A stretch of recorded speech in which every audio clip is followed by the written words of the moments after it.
Why do some dreams fade away so quickly after waking? And why do some dreams stay with us? Let me tell you about a dream I had. I was in a room like this one, eating a bag of baby carrots. I always buy them fresh. Baby cut carrots are smaller pieces cut from a larger carrot, yet are marketed as baby carrots, much to the confusion of many. My log is a smaller piece cut from a larger tree, yet I know it is not a child. I know someone who would agree with me. Third-year fiction writer Tim Buchanan.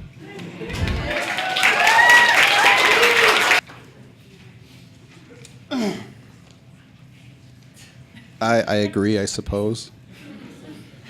I'm going to tell you a story. That's all this is. Not one that happened to me, though it could have. Nearly did. The conditions were right. The fog at the end was certainly thick enough, but we managed, this woman and I, to find our way.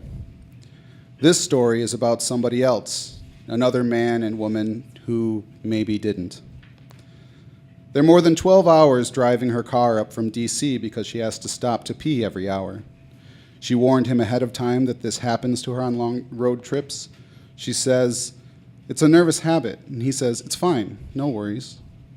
When he has to find a rest stop or a gas station or fast food restaurant every hour, almost exactly, he doesn't complain because he's in love with her. He doesn't mind the stops because they drag out the time the two of them are alone in the car. The universe shrinks to the size of her '98 Ford Taurus, the only other inhabitants being Lana Del Rey, who he's barely heard of, and the cast of several full productions of Andrew Lloyd Webber. She apologizes for that being all she has in the car. She says, "You probably don't like any of this stuff." And he says, "No, it's cool. My mom used to play Andrew Lloyd Webber show tunes on long car trips when I was a kid. The cassette had songs from Phantom, Starlight Express, Cats. His mother had taken him to see Jesus Christ Superstar at the local university auditorium, Phantom of the Opera in Toronto. Oh, cool," she says, and puts in a mixed CD of Lana Del Rey in the CD player. "A friend made this for me," she says. Before the first song is a minute in, she asks, "What do you think?" He says, "It's good, I like it." He vows to himself to become a fan if it will bring the two of them closer together. She never plays Andrew Lloyd Webber or anything else he already knows. She plays other musicals, CDs she finds in door pockets in the glove compartment of the center console during breaks in the driving. He likes this. He's getting to know more about her interests, and maybe later in the trip he can share some of his. He subscribes to some podcasts that she thinks she might like. But mostly, he wants to shut off the music and just talk. After the second time through the soundtrack to a musical called The Last 5 Years, she ejects the CD, and instead of putting another one in, turns in her seat to look at him. He darts his head back and forth between her and the road, trying to make eye contact and concentrate his attention on the drive. She says, "I want to ask you something." And he says, "Okay." She says, "Do you mind if I sleep?" He says, "Oh." She says, "It's okay if you don't want me to. I just don't know if I can keep my eyes open anymore." He says, No, of course, yes. You should sleep if you're tired." She says, "I'm sorry." And he says, "Don't be. You can't help it if you're tired." She says, "You can listen to something if you want." For a long time, he drives in silence. An hour goes by, and she doesn't wake up to pee. She's asleep with her head back and mouth open, but doesn't snore. This is the first time he's seen her sleep, and it makes him fall in love with her a little more. He doesn't mind that she's sleeping. He feels a tender pride at being the one awake and driving, that she is comfortable enough in his presence to just sleep. The longer he drives in silence, the more he realizes she doesn't love him and never will. The thought makes him sad, but he knows that as long as he is good to her, he will never lose her completely. It takes him a few minutes of careful maneuvering with one hand, while keeping his other on the steering wheel and his eyes on the road, but he puts on the soundtrack to Evita, turning it down so he can just hear it over the sounds of the car. It's dark before they're halfway through Ohio, and that feels fitting. She has slept through one full gas stop, but wakes when he stops just before the Indiana border. She climbs groggily out of the passenger seat, waves to him sleepily while he is pumping gas, and jogs into the truck stop.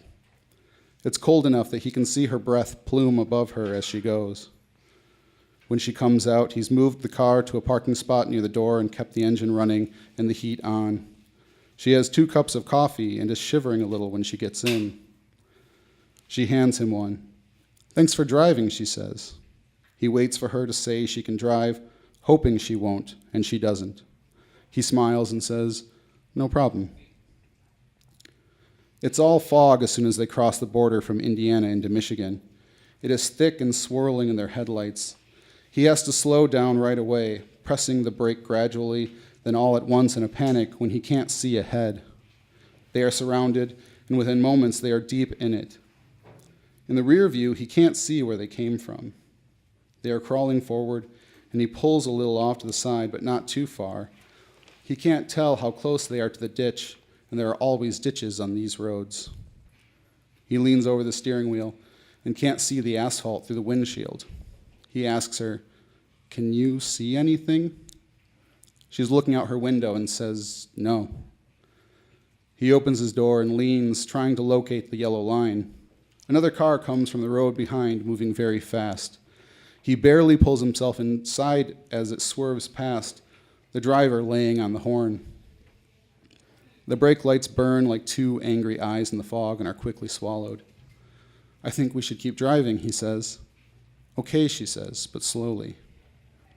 His foot is light on the gas as they creep down the road. Colossal silhouettes appear beside and above them, resolve into leafless trees, then dissolve in the rear view. He shuts off the radio. He catches only glimpses of the center line and has to constantly correct the steering to stay within it. He says, "I think we're curving around a lake." She says, "I don't know the lakes out here." The glow of brake lights is suddenly before them. They are coming up too fast, and he has to step on the brake to keep from running into them. The car ahead gradually gains distance. It, too, is moving slowly. The periodic red flare washes out his periodic view of the yellow line. He says to her, "I'm going to follow this car. What do you think?" She is quiet, thinking. He follows the brake lights. He has to stay close so he doesn't lose them. His hands are tight on the wheel and beginning to ache. His foot feels heavy from holding it so gingerly on the gas pedal. She says, "We don't know where they're going." He says, "If they turn, we'll stop and check the road sign, if there is one." They feel a little bump, and the sound of the tires change. They are on a wooden bridge, the lines of the railing barely visible out her window. Just over the little incline, the brake lights flare, livid and incendiary, and light the fog vapor all around the Taurus. The car ahead has stopped. They're both leaning over the dash, squinting into the fog. He finds himself trying to read the license plate of the car and realizes there isn't one. The driver's side door of the car swings open, and somebody steps out, moving toward them. Thank you.